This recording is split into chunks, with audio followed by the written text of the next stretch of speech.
আজকে ৮ নম্বর মামলাটা ছিল। এখানে আমরা প্রসিকিউশন দুজন সাক্ষীকে এক্সামিন করেছে। আমরা আসামি সালমান এফ রহমান এবং আসামি আনিসুল হক ওনাদের পক্ষে জেরা করেছি। প্রসিকিউশন বেসিক্যালি হচ্ছে PW1 মানে যিনি সাক্ষীর লিস্টে 1 নম্বরে ছিলেন এবং 12 নম্বর এই দুজনকে এনেছিলেন।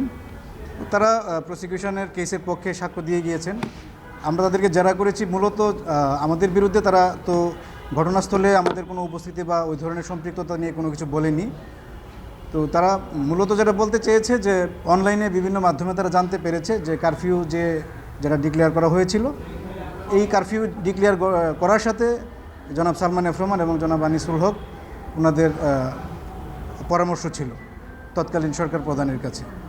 তো আমরা তাদেরকে জেরা করেছি যে যেহেতু ওনাদের কোনো পার্সোনাল নলেজ নাই এবং কোথায় কোন অনলাইন মাধ্যমে ওনারা কখন জানতে পেরেছে সেটাও সুনির্দিষ্টভাবে বলে নাই।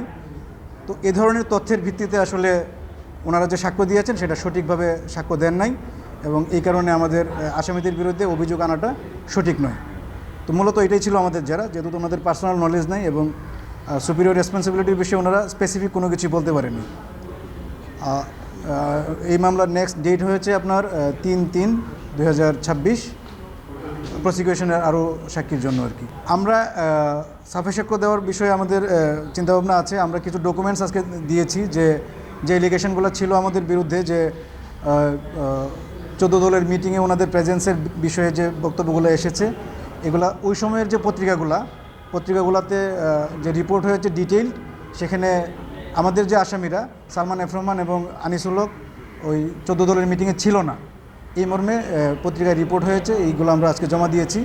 এগুলো যখন প্রসিকিউশনের সাক্ষ্য ক্লোজ হবে দেন হয়তো আমরা এভিডেন্স আকারে কোর্টে নিয়ে আসবো আর কি। আমরা এগুলো আজকে আদালতে জমা দিয়েছি।